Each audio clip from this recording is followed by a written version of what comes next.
All right, my friends, welcome back. I'm John, and here at All Cars, we talk about all cars all the time, and this is my opinion channel, and this is one of my react videos because I found Motorweek had a retro review of the 93 V8 luxury sedans, and I'm kind of curious. I know that I think the thumbnail showed a Cadillac on it.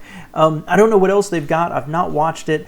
And so this is really interesting because with 93, this is almost 20 years old, and we have the benefit of hindsight to know what succeeded, what didn't, and what held up. So I'm pretty excited. Come join me and let's take a look here.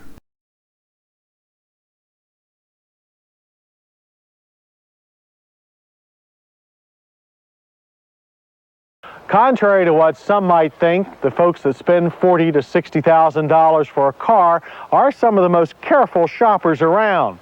So in the interest of consumer education, we recently assembled 6 of the world's top V8 luxury sedans for our Motorweek comparison test.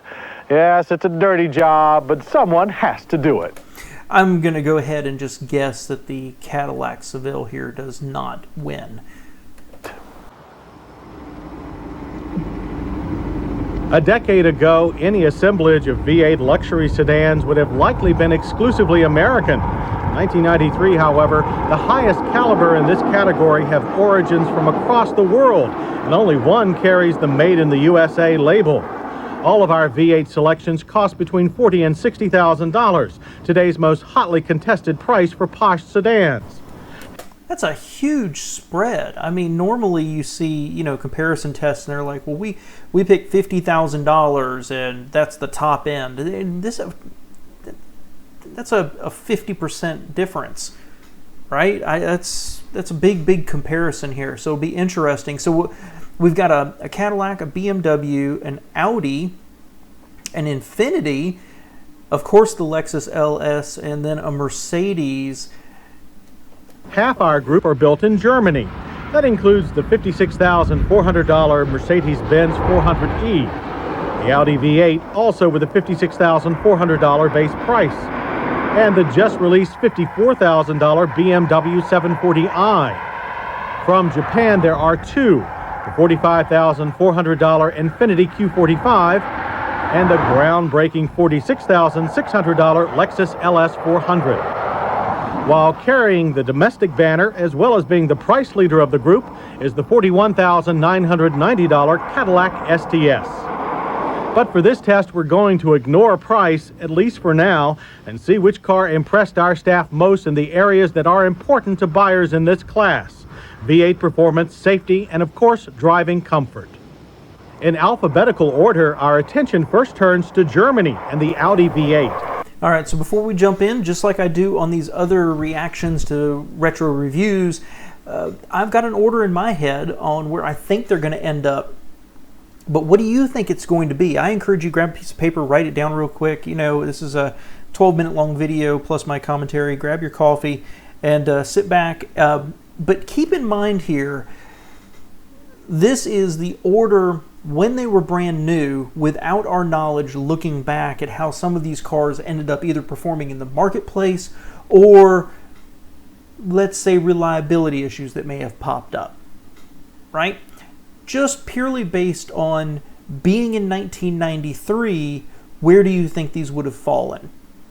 And I think from that perspective, I think the Cadillac's going to do a little bit better than us in 2021, looking back at what we know happened with its reliability and durability. Let's put it that way. When the V8 came on the scene in 1989, it showed the smoother, wide stance styling that Audi would eventually introduce to all its cars. Power was then and remains from an all-aluminum 32-valve V8 that now delivers 276 horsepower. Delivery, however, is through all 4 wheels, since the V8 includes Audi's Quattro system of permanent 4-wheel drive. This makes wheel spin unthinkable, even when it takes only 7.2 seconds to accelerate to 60 miles per hour. The Quattro system also helps the Audi V8 fly through corners with the most secure feeling of the group. Handling behavior was very predictable. However, the V8's stiff suspension also gave it the harshest ride of the lot. Yet there was still quite a bit of nosedive during panic braking. Anti-lock assisted stops, however, were otherwise fault-free at 115 feet on average from 60. The Audi V8 was among the first to use a sprig of real wood running the width of the dash. It is a welcomed visual relief to an otherwise all-business interior. Virtually everything you could wish for is standard on the V8, including 2 airbags with belt tensioners and a Freon-free climate control system. Seats are hard but heated, with power adjustments for both driver and passenger. The only thing lacking in the rear seat, it seems, is headroom. The trunk, however, is plenty big at 15.7 cubic feet. Next, yeah, I'd like to say that's pretty interesting. I've never been a huge fan of Audis. I go through periods where I really love their styling, and what they try to do is they've grown to challenge BMW, let's say. I do think they build better looking cars. But when I've sat in them, at least some of the ones, they always sit so low and they always feel a little tight. It is neat to look at that Audi. It's almost a bridge between the Audi before and when they became what they are today. Really advanced styling, fantastic interiors, really good performance. That interior is a little bland, honestly. I mean, at first glance, it's a little Toyota-ish, except for the wood. The exterior is handsome, might be a fair way to put it, but boring is a little bit better. But it's no surprise that the one with standard all-wheel drive has good secure handling, if harsh. That was interesting. So it kind of feels like a bridge car to me when I look back. I don't know if that's actually true and how Audi's history went and their genealogy went. I kind of think it is, but because the V8 is after the Quattro originally, right? And then the V8, they upped the power to the V. Anyway, the point is it's all right. It just doesn't look very distinguished to me. Just a little generic overall. Next up for your inspection, the BMW 740i, the first V8 BMW in almost 30 years. The current 7 Series body has been around since the '88 model year, and it takes a BMW fanatic to distinguish the 740's slightly wider grille. The long, powerful hood, however, remains the perfect shape to cover this new 4-liter 32-valve V8. All 272 horsepower reach the rear wheels through a novel 5-speed automatic transmission with 3 shift modes that delivers both talented acceleration and effortless cruising. 0 to 60 sprints of 7.4 seconds brought smiles to our faces. Power delivery is broad and flat, and the Bavarian V8 makes an almost American ground. Handling is impressive considering this car's 2-ton weight. The V8's reserve power pushes you through tough situations, with only a flick of the wrist needed for recovery. Naturally, 4-wheel anti-lock brakes are standard, and stops from 60 took 108 feet with no drama.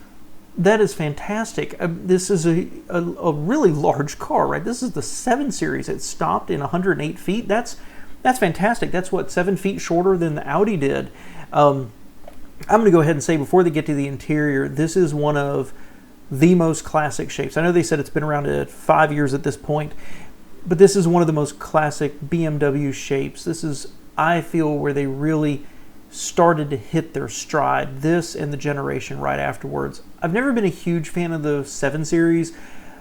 I don't like really big cars. I prefer the 5 Series, and then I'm not sure I would prefer the 5 Series over some other things, but this is really classic BMW, and I expect it to do very well here. Inside, BMW's penchant for up-to-date safety is clothed in a Teutonic mixture of fine wood and taut leather. 2 airbags are standard, as are seatbelt tensioners. Heated front seats are an option we like, and the Freon-free climate control system has separate temperature settings for the 2 in the front. Seats, front and rear, are firm and supportive with excellent long-distance comfort. A 17.6 cubic foot trunk is the group's largest. In only its 2nd year, the Cadillac STS may be unchanged to the eye, but not to the senses. Now, I did a video about the Northstar system. I know in my X-Body video, I said the excellent Northstar engine. And of course, then I did a video about the Northstar and all the problems that arose. It's a quick summary is the engine is not called the Northstar. The Northstar was a package of advanced features that Cadillac put into their cars, and it was that engine, it was anti-lock brakes, it was magnetically controlled ride, shock absorbers, and something else. Maybe it was traction control. I don't remember right now. Into what was an all-new platform. So, you know, a brief history is that they saw what was coming. They saw Acura, they saw Infiniti coming, they saw Lexus coming, and they went to revolutionize their platforms and introduce cars that would compete directly head-to-head with the best V8 engines, the V8 cars that were coming out of Japan and Europe. And this was the result. Let's see how it does. Under its distinctive sheet metal lies Cadillac's long-awaited Northstar 32-valve V8. Its 4.6 liters pumps out 295 horsepower, the group's highest, with a rumble that is distinctly American. Stop on the accelerator and the STS smoothly rockets to 60 in 6.7 seconds, half second faster than the nearest challenger. Traction control is standard. Northstar is complemented by a new rear suspension that makes the STS mostly a driver's delight. There was never a problem with adhesion, but its front-wheel drive setup makes for nose-heavy, somewhat sluggish steering response. But speed-sensitive dampening provides the STS with an excellent highway ride. Brakes performed well too, but took a little longer to stop from 60, 120 feet on average, than the others. Pedal feel is nice and firm, unusual for a car with anti-lock. All right, so I'm going to say right there, again, forgetting what we know, looking back at this car and the trouble that the engine can have and some of those other more expensive pieces where really it just wasn't built for durability and long-term quality. There's so many videos out there, including on Hoovie's Garage. This car, usually, no matter how cheap you buy it, it needs more work than the car is worth, okay? No matter what condition it happens to be in. But this was filmed in 93, and so if you put yourself back in 1993, this was an extremely competitive car. Most powerful V8 engine, good ride, good handling, nose heavy. They still went with the front wheel drive. They did not. It's weird as heck. General Motors struggled to move to front wheel drive. Of course, their Cadillacs before in the 60s or the 70s had front wheel drive, a couple of them. But then as they struggled to put their mainstream cars into front wheel drive, the Germans are going with rear wheel drive. The Japanese went with rear wheel drive to have better dynamics. And then Cadillac creates an all-new platform, an all-new car with front-wheel drive that, as good as it is, put it in the minds of people as being not competitive with the Germans and the Japanese. And you lost some of that in the handling, but you can see right there, not knowing what we know with the issues this car would have later in its life, strong engine, strong acceleration, good handling, good ride, okay braking. Let's see the interior. The interior of the STS borrows some of its wood and leather styling from Audi, but it is decidedly more luxurious. We only wish fit and finish were as outstanding as the quality of materials. Twin airbags are standard, and we do very much like the supportive seats, which include vertical movement for the lumbar support. Seat heaters are an option. The trunk in the STS is about average for its class at 14.4 cubic feet. The first Japanese luxury import we'll consider is the Infiniti Q45. The robust styling of the Q45 has not been nearly as universally praised as its powertrain. Yeah, I'll go ahead and say the Infiniti just seemed to bungle its way forward, cobbling together different autos and throwing them under the Infiniti banner, and sometimes not later tailoring them for the American market as much as we would have liked. You know, the BMW is long and low and wide, but has maybe a slightly more timeless presence. The Audi, even to the same thing, but even to a lesser extent, just a little more boring, a little more buttoned up. Then you got to the Cadillac, and those horizontal headlights and long hood. It looks really big. I don't know what the dimensions compare like, but the Cadillac just looks really big, and therefore, like it was trying to be more contemporary than classic. And that's the same problem I think this Infiniti has right here. This, as I recall, and my opinion of it, is that it's a really good car, if a little boring inside. But the styling is just so generic, and that narrow little nose, it doesn't have any sense of classic to it, right? And I think classic often comes with some thickness. I think you see that, you're going to see that in the Mercedes, and I think in the Lexus as well. So I'm really curious to see what they say here, because this is a really strong car. This is a really strong competitor to the LS. It just didn't quite resonate as well in terms of the styling that caught on. This 4.5-liter 32-valve V8 exudes 278 horsepower in a manner that is more at home in a muscle car. There is strength from launch to redline, and the Q45 manages to take only 7.2 seconds to pass 60 miles per hour. We're pleased that Infiniti has changed its transmission so that full throttle starts now begin in first rather than second gear. All that power helps the Infiniti master handling exercises with relative ease. Although, also like a muscle car, we did find the tail very lightly loaded and easy to break free. There is also a lot of body roll. Our Q45's options included four-wheel steering, which helps high-speed turn-ins. The available fully active suspension greatly reduces body roll. Brakes did their job well. We did find that there was a brief moment of wheel lockup before the ABS kicked in. Regardless, the Q45 straight 110-foot stops were second only to the 740i. Inside, the Q45 is a most serious car with minimal bright work, mostly from the analog clock, and no wood. Functionality certainly takes precedent over luxury. It is also the only car in our test without a passenger side airbag. Seats are hard, sculpted, but somewhat short on leg support. I'll just go ahead and say, looking at the interior, I guess my initial impression, no wonder it didn't catch on. I'm sure it functions well. I'm sure the ergonomics are fine. But man, what a boring interior. Dark dash, dark lower, dark carpet, dark seats, dark buttons, black on black. I mean, except for that clock right there. Just really missing a sense of style here. I kind of like the shape of it, the cockpit-like. I really like that. But gosh, guys, just lighten it up a little bit. It doesn't even have to be wood.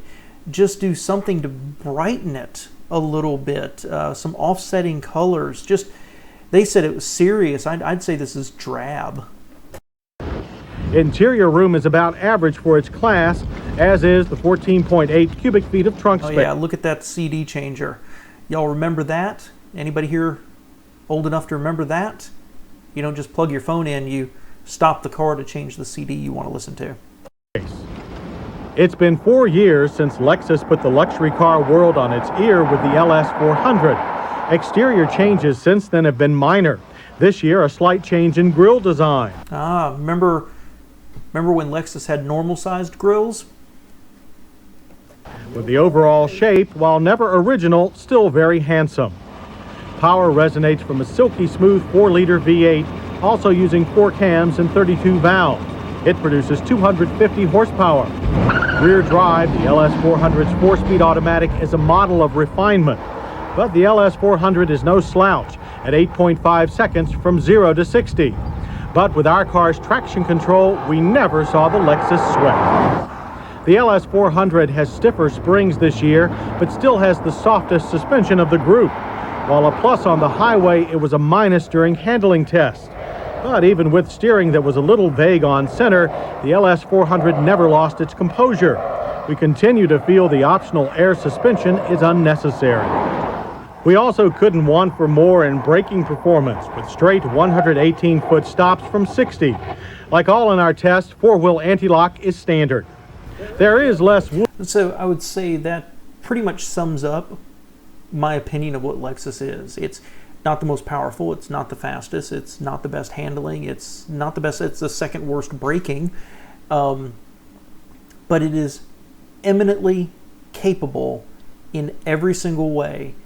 Even if it wasn't class leading against everything, it did everything at a really high level.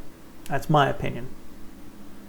Wood on the LS400's instrument panel than on some others, but the interior is still luxurious as well as roomy. We also find the 3D style gauges a treat for the eyes.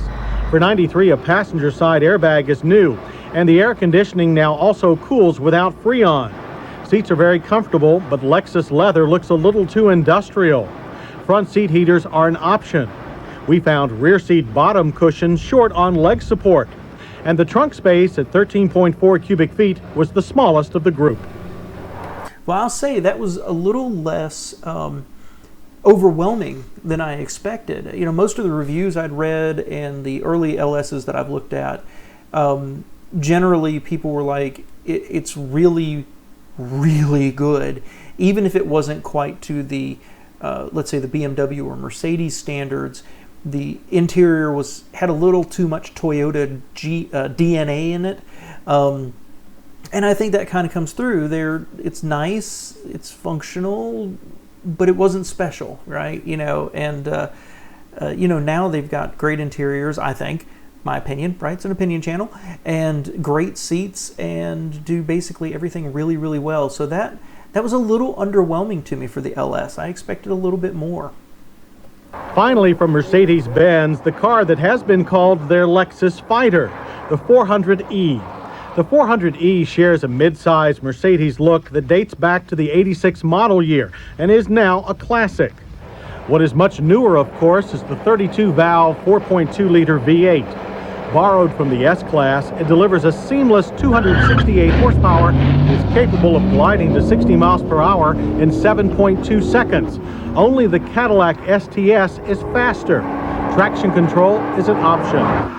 Our car's traction control took some of the fun out of handling, however, limiting power when we wanted more. Tires could also be larger, but we'll still describe the 400e's handling as secure and stable. The moderate amount of body roll is typical for German sedans.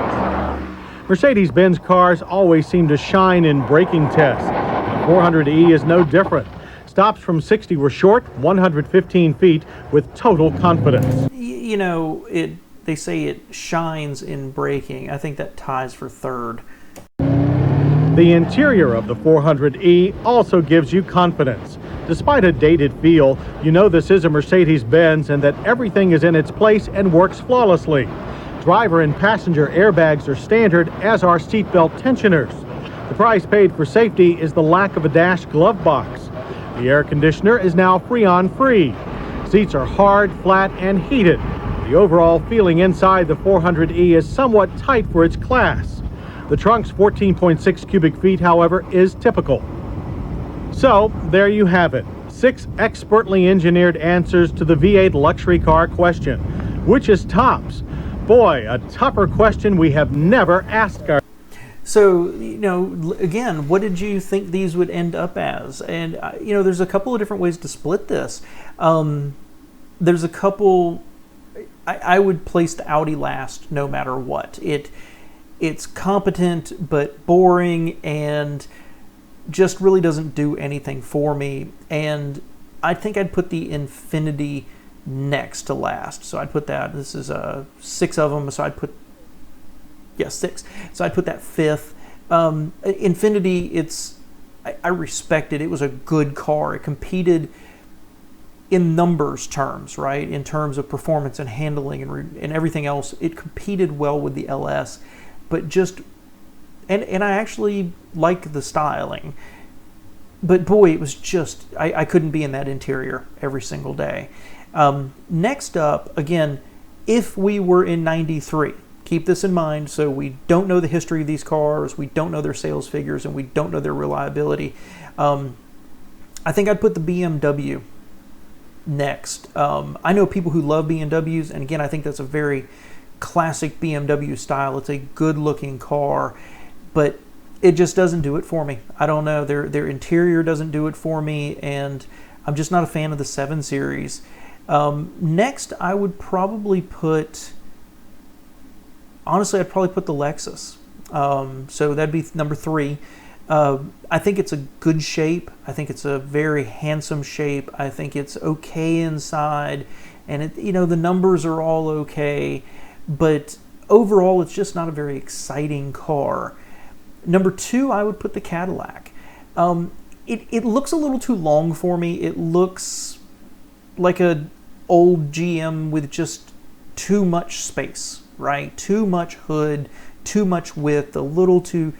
But overall, what an incredible package. It was the least expensive, the most powerful engine, good interior, good options, and really, really a strong package. And I'm not looking to drive in a sporty manner, right? I want it to be competent is what I'm looking for, so it's really not a detriment to me. I think some American loyalty, and as well as that brand new Northstar system and what they were offering, really made the Cadillac a strong choice. But ultimately, I think it would be the Mercedes that came in number 1. Like they said, that is an older body style. I think the Lexus has a bigger trunk. I think the Lexus might be bigger inside. It certainly looks a little bit bigger, but with a nice fresh engine in it. And kind of a boring interior. The lack of a glove box would kill me. But honestly, I love Mercedes as a luxury car, is almost the peak of that affordable luxury, not getting into Aston Martins and things like that. And this is, to me, the classic Mercedes style. I mean, you've got some E-classes from before, but this is it. And I think it would have to be the choice if money was no object, because it is $15,000, I believe, more than the Cadillac. If it came down to money for me, I think the Cadillac would be the way I would probably have gone at this time. Now, knowing what we know, looking at these, the order would not be reversed. I would still keep the Audi at the bottom. I would probably, at that point, put the Cadillac at 5th. It just ended up with so many problems. So much of its really cool tech, including its engine, were not thought out, were not completely tested, were not reliable, and were not durable, although it rode fantastic. 4th, I would have to put the Infiniti. It just never moved into a classic status, and it never spawned anything that became a modern classic. Next up, I think I would probably put the BMW. 3rd, again, classic body style. I think they're okay, reliable. Just they don't quite do it for me. Then the Mercedes, and then finally the Lexus. We know what happened. This is Lexus building, and they went on to bigger and bigger and better things. Better, more luxurious, more technological, more refined, more everything. And between the Mercedes and the Lexus, that's where I would probably be. And honestly, I could almost say it's a 3-way tie with that BMW, because the BMW is now a modern classic as well. If it was the car that I wanted to arrive in, right? I'm arriving at the golf course, I'm arriving at the symphony, and I'm bringing out my old car for it, it's got to be the Mercedes again. I just think it's got that classic look. So please let me know your thoughts below. I'm super curious to know what order you would put these in. Ourselves. But we have to admit that we were bowled over by the BMW 740i. Never before have we seen a single car that so perfectly lived up to the luxury car theme. It's powerful, graceful, safe, and refined. Next in line is our value king, the Cadillac STS. Already an impressive luxury sedan, the addition of Northstar brings Cadillac fully back to world-class status. You heard that. Northstar brought us back to world-class status.